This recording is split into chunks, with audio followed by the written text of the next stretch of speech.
Hello YouTube, I'm back with another video, and this one is kind of like a follow-on to the last video, which was kind of thoughts on the next generation. This one is actually going to be the times or my thoughts and experiences for console launches. And this hasn't happened too much where I've actually been actively engaged in a console launch, but I kind of wanted to talk about it a bit because it does ultimately tie into when you're excited about next gen. And I think in that video I did kind of, or I may have come across as very negative towards the next gen experience, and I didn't really intend for that to be the case because I can understand what it means to be excited about an upcoming system launch and the games that are going to be on it, and just a chance for new experience and even better looking graphics. So I don't mean to be kind of like, oh, you should never be excited. No, that's not it. So I thought this video, I'm going to talk about the few cases where I was kind of more there within system launches or relatively early. And the first of these is the N64.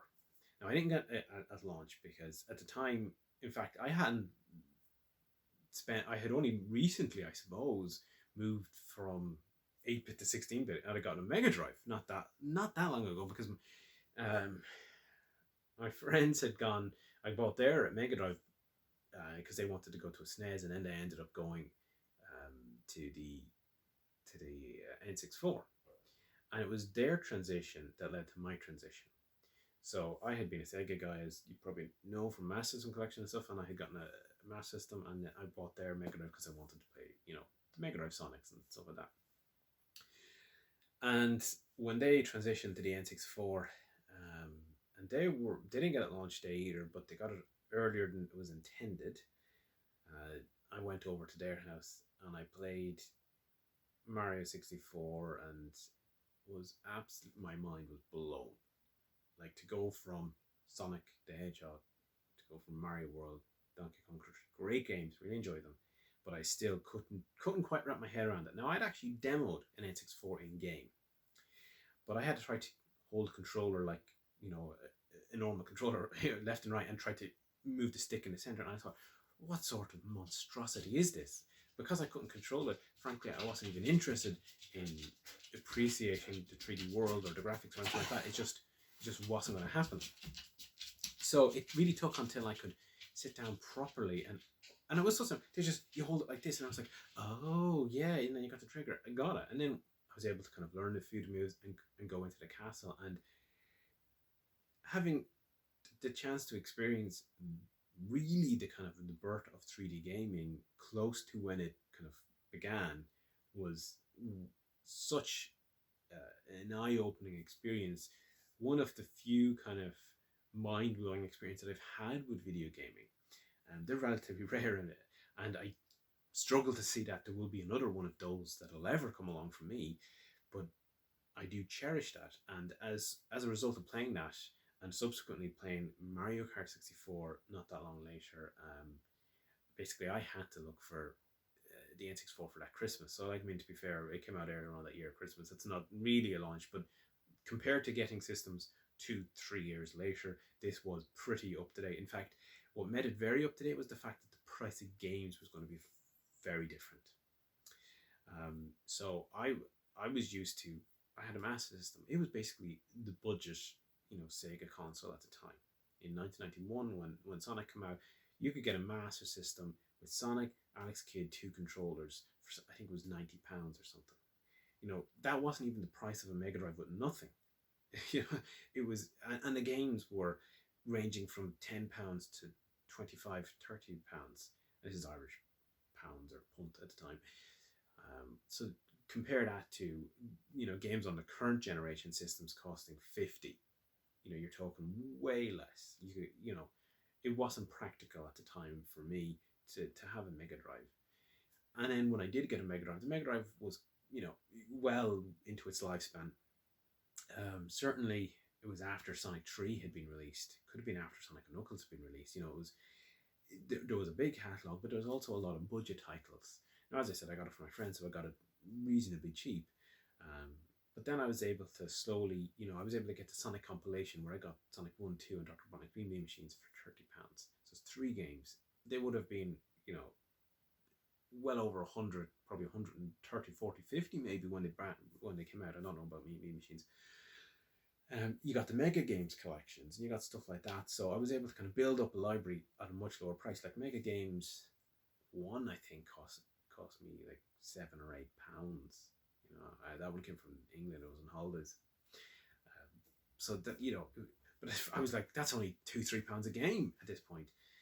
And I was able to pick up a few games off friends as well, secondhand, at reduced rate. So I was able to kind of build up a library cheap. So, but to go to the N64, that meant a totally different shift because games would be £50 per one game, and I'd have to pick and choose very, very carefully.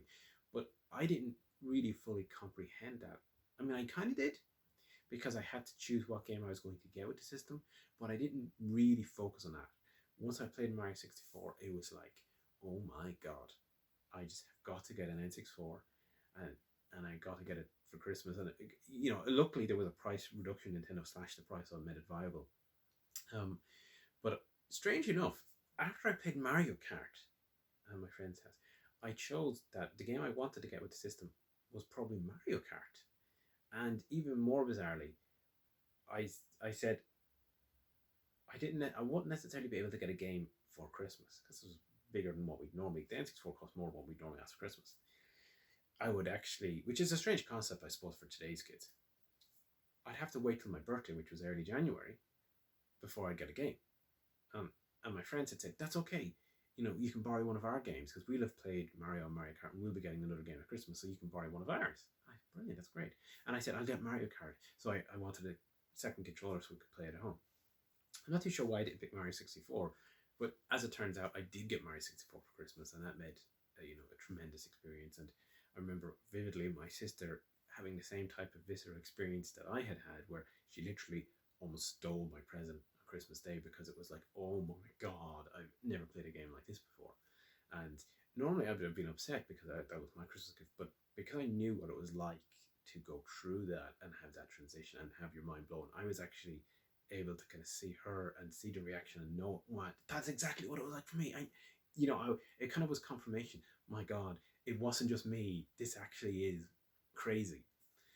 So I can totally get that immense degree of excitement for something new for a next generation coming in. And with the N64, that had been the closest I had gotten to a launch, and would come for a little time afterwards. In the interim, I had actually played GoldenEye as well. So, funny enough, I never got Mario Kart 64. I think the next game I got, which was actually summertime, so I got Mario for Christmas.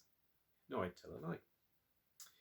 I actually changed my mind and got Diddy Kong Racing for my birthday. And then the next game was months later when I saved up during my summer on doing just summer work and stuff, and I got GoldenEye. So it was a case of very carefully picking the games at that point. It was a change of experience, but not drastically changed because, to be fair, I didn't have billions of games beforehand, so it felt fairly natural. Just the games were more expensive. But anyway, that was one kind of close to next gen launch, the closest I'd gotten. With the GameCube, I waited a bit myself because I wasn't massively sold on the GameCube. And because I was more of a Nintendo Sega guy, I didn't really, I had got a PlayStation 1, but it was very near the end of its life. PlayStation 2 didn't really jump out. The games really didn't jump out. To be honest, I was looking going, well, it's a cheap DVD player, or comparatively, but, I had a DVD player. I had a DVD player on my computer, so I wasn't really, sold on the PlayStation 2 at all. And I figured the next system I'll get will be the next Nintendo system because I want the next Zelda, I want the next Mario and stuff like that. But the launch of the GameCube one, again, my friends, they got that launch day. And they were super excited. In fact, they had whatever way they set stuff up, they pre-ordered the GameCube and we say Luigi's Mansion in one place, or maybe Super Monkey Balls, and in another store they had Luigi's Mansion, just a game pre-ordered. So walking into one store, he brought the console, put it on because it was. I went to the other store and then got a game with no system. And your man goes, "Do you want the system for that game? It's just out today." And he said, "No." Didn't explain or anything. Just, "No, I'm good. I'm just getting a game." So I had played it, and I thought this might be a follow-up to the N64. I played the GameCube and just have to have it. But no, I didn't. I didn't think Luigi's Mansion is it's a fun game, and I've actually grown to enjoy it more over time. But it wasn't like a system seller to me. And Monkey Ball again was a fun game, but not a system seller. Later on, the GameCube, which didn't have that expensive, dropped in price, and I was able to get a bundle in game where I got Star Wars, which I actually really liked. Road Quadrant and a few games, Smash Brothers, Super Mario Sunshine, and Wind Waker. I got those all together, so that's how I got into that. But it just didn't make me want to jump in. And I suppose I was in college, so I didn't necessarily have the money to be throwing away brand new launch consoles. Um, it wasn't really until I kind of finished my undergraduate and started to have a little more flexibility, I guess, um, that I became more kind of interested in the kind of concept of a console launch or a system launch. And the first one that I was there, not only day and date, but actually early, was the Nintendo DS, the original Nintendo DS, the fat model, if you will. So I actually got one of the VIP consoles that there was about 3,000 that Nintendo Europe did, where you could use your star points back in the day to buy a VIP console early, and you got a demo of WarioWare Touch and a demo of Metroid Prime First Hunt, and then you got a T-shirt and whatnot, and you got it like 2-3 months ahead of the official launch. So I went from never having a launch system to having one pre-launch in Europe. That's just the way things went. And I thought that was kind of funny, but I was really excited and intrigued by the concept of DS. This was the time I started to follow things like E3 and E3 presentations. And I mean, I'd read about them in the magazine, but very much post the event. Now I was at the event, leading the event, and I did get excited. And plus, I was into Nintendo, and I kind of wanted to try out this unusual new system that actually did talk about changing the way games are. And a lot of the technical demonstration of the system was focused on the touch games. It was different. And I mean, I did enjoy it. Like the DS turned out to be an incredible system, and I was very, very pleased with that. So it was kind of funny though. I had to wait then until I suppose I could have imported a game. I never didn't really think of that, but basically I had to wait until the official launch before I could then get another game, and I got Super Mario 64 DS, which is a good enough port, but without the proper analog controller, it holds it back a little. And I think I got Polarium not too long after that. But I was super excited for that system. And, you might think with the way I talked about next gen now, it seems kind of weird to not just want to be there day and date at launch, but to actually, try and get it early. And I don't regret that at all, because I played a lot of great games on the DS. They, just jumping in my head, things like Elite Beat Agents. Really, for that time frame, that was a different type of experience. That touch-based rhythm action game. You just weren't going to get that on another system. And that led into ultimately Nintendo's next revolution, which was the Wii. And again, Nintendo were touting very much a change in the way in which they were going to interact and play games. And by this point, I was sold with the DS, because I said, well, you did it with the DS. That was a totally different handheld experience than what I was used to. So I kind of believe what you're going to sell me now. Or certainly I was open to it. And I like the concept of things like the Virtual Console too, bringing a classic feel back and having a controller that can, flip on the side and have adapters for classic controllers. Although the adapter for the classic controller, I always pictured that there was going to be something you could slot into, or slide, so you could hold it like a regular controller, and instead of just attach a wire. Anyway, that's kind of getting you a bit further on. So I remember they had some sort of event in the RDS before launch where we could try the Wii, and I played Wii Sports, and it was one of those. It was a lesser version of the Mario 64 moment of, oh my god, the Wii does what they're talking about. When you see them on stage and they're playing Wii tennis and whatnot, it actually is like that. It really felt game changing. And I think a lot of, the Wii became known for shovelware or gimmicky controls and whatnot over time. But you can't forget the impact that Wii Sports had. It really was a case of, this is a game changing experience. And there's a reason why the Wii blew up and was hugely successful, while the PlayStation 3 and the Xbox 360 were struggling. It was selling more than those systems combined in the beginning. Now, they ended up having a longer lifespan, so caught up close to what the Wii sold in the end, but the Wii still had sold them. But for the first 3-4 years, the Wii blew them away. And a big part of that was because of Wii Sports and Nintendo trying to change their target type of market and the type of games they produce. Ultimately, it kind of had a negative impact, and the core audience shrank a bit because they weren't getting fed with new interesting concept beyond maybe the likes of Mario Galaxy. Um, but you know, that initial play was again enough for me to say, okay, I have to get this day and date. And bear in mind, at that point in time, I was doing my postgraduate, but also I didn't have any form of television at all in the apartment I was living in. I mean, that's just the way it was. And my wife had their old family kind of really, it was a color TV, but it was one of those small portable. And it didn't have any connection on it other than an RF. So even though it was actually it was a Christmas present from my wife at the time. Well, it was my wife at the time, but it was from her. I still had to make sure I got an RF modulator to play this next gen system on.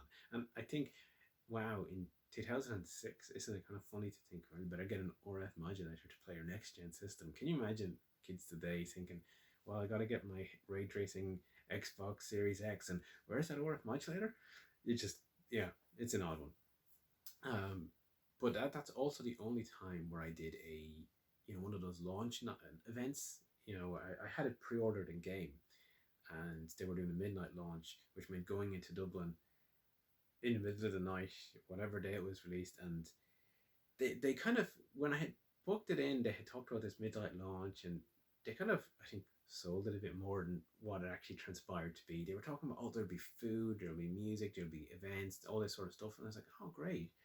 Really what it boiled down to was we got to stand outside the store waiting for the store to open, and then they sold it, and then that was that. Like, I think one guy went around with a pizza at one point briefly, and it's kind of like, yeah, you're grand.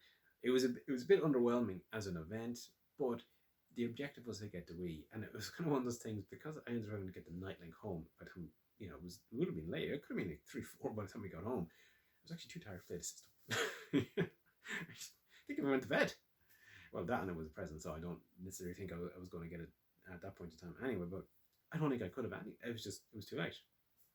But ultimately, I was very excited for it anyway, and I was right, I suppose, in the middle of my enthusiasm for new games and new experiences, and I guess I was probably at the right age bracket. Everything was just there for me, because the next system, and maybe the last system I got at launch, was the Nintendo DS Lite. Now, I mentioned the DS. I really, really liked DS. And when I seen the DS Lite revision, nowadays I maybe would be very skeptical. Oh, you just want us double if you want us to get the same thing. But I seen it and went, wow, it's smaller, brighter, with a better battery, and a fair enough price. You've basically just pretty much corrected any complaint nearly about the original. It had a few little niggles, but really, I think the DS Lite is my favorite iteration of the DS. And while yes, it perhaps had a bit of an Apple S aesthetic, I think it really was a nice looking system, and really nice form factor.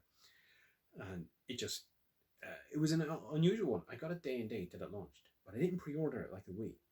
Instead, I went to Blanchardstown, and I knew the few places were going to get it in.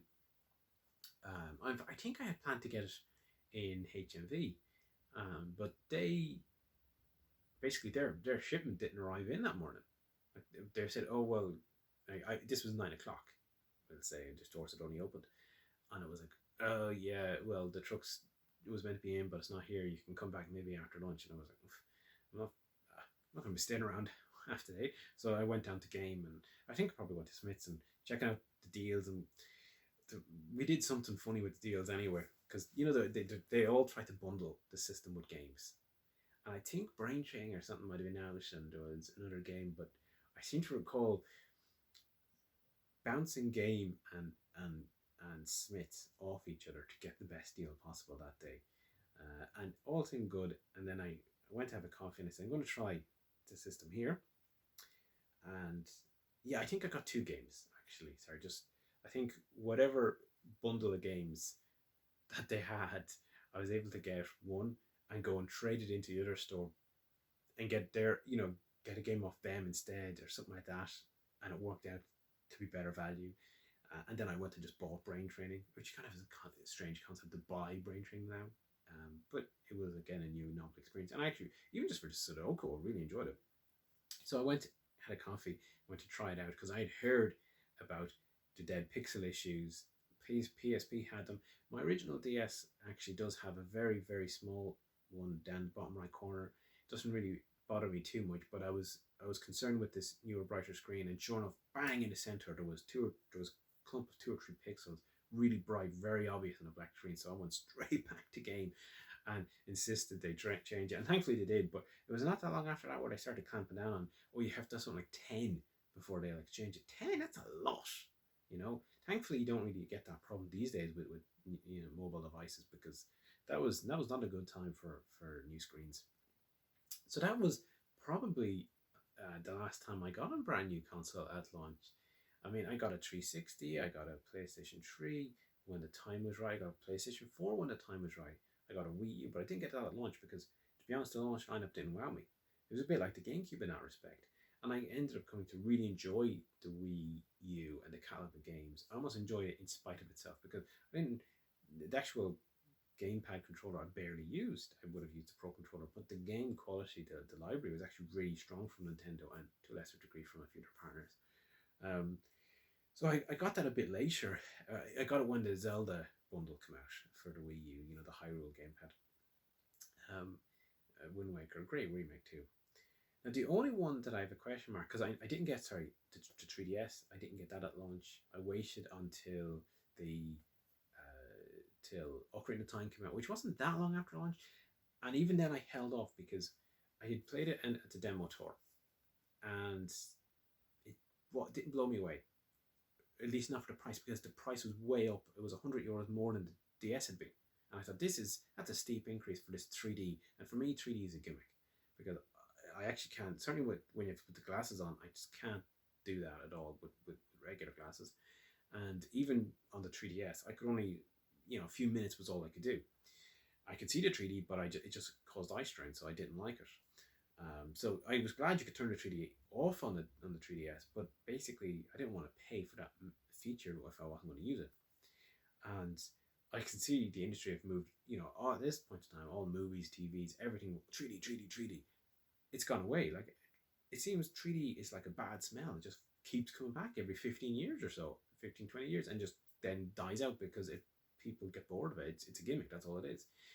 And Nintendo struggled to get the 3DS to take off in the same way the DS had, and they ended up doing this massive price cut. And even though I guess retailers must have known it was coming, because Game slashed the price of the 3DS pretty much down to what Nintendo ended up slashing the price to. But at the time, they were still the normal, original 3DSs. So I got it at that point with Ocarina of Time. And I still then got the ambassador version. So I got all of the download games that Nintendo offered as an apology for the customers who, paid the extra amount. It's like, I didn't pay the extra amount, but it kind of worked out perfect timing for there. But yeah, that was another launch one. Decent system, not launch. The only question is the Nintendo Switch. And I probably covered it on this channel, but I have no idea when I got the Nintendo Switch. I think I must have got it at launch, probably because of Breath of the Wild. But on the other hand, I got Breath of the Wild on the Wii U as well.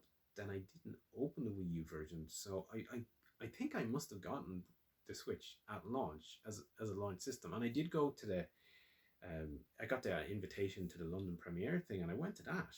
So I was somewhat excited for the Switch. I liked the concept. I felt it really kind of took the Wii U concept and kind of really brought it to fruition, to what it should have. That's what the Wii U should have been. And you can see in terms of the games, a lot of the games are Wii U games or derivative from that formula. That's not a knock. They were great games. It just brings them to a bigger market. Like Mario Kart 8 Deluxe. I loved it on the Wii U. I have all the content, so there wasn't really any reason for me to jump back in. Donkey Kong Tropical Freeze, Captain Toad. Technically, you could say Breath of the Wild. There's tons of them. But for most people, brand new great games. So the Switch is obviously a super exciting system. It does something different. I can get it. I actually totally get it. But it's just weird. To me, it's just a system I have and I play and I enjoy, but I honestly have no clue where I bought it, when I got it. As I said, if I possibly spoke about it on this channel and I just do not know. And I find it so weird when for most other systems, even the PlayStation 4, which I got afterwards, I know where I got that. I got that on a Black Friday sale. But I have no idea for the Switch. It's just this weird one. So, anyway, they're just some, I think, ramblings on my experience with new console launches, what next gen was like for me, because ultimately each time you transition, that is the next gen. The times where I was very excited, I guess it was more when I was in my 20s, and that was a bigger part of my life, and where I could expend my energy. And nowadays I don't have, I can't devote that sort of energy to that type of thing. And it's probably the same why I don't make as many videos now. I just have other things in life to do. So maybe as people age, it's harder for them to be as excited. Not everyone. Some people I can see in my age bracket are obviously very excited about the next generation, and more power to them. I'm actually, I think it's great that you're able to be that excited about it. I totally get it. I've been excited in the past about system launches, and maybe there will be more systems in the future that will, energize me in that same way. I kind of hope there are. Um, I didn't think it at the time when I got like the N64 and experienced the kind of adrenaline, the kind of euphoria, that type of stuff. I didn't really think that I would never recapture that feeling with another system. You know, when you're younger, you just kind of think this is a new system. I got a degree of a rush with things like the Mega Drive, and I got one with the Master System as my, so like it was just normal, and it kind of diminishes over time. I don't know if you'd kind of say it's like a junkie type of thing where you're looking for that high of the first time you have the 3D graphics, and now it's more the same, so it has a less impact. I don't know, but I would certainly hope that sometime in the future I would have that type of experience again. And I wish that everyone that is into gaming experiences that type of euphoria and excitement. I think it's great that people get that excited about them. It really is the lifeblood, I guess, of the industry. Anyway, this has definitely been far too long, this video. Hope you enjoyed. I'll see you again soon. Bye for now.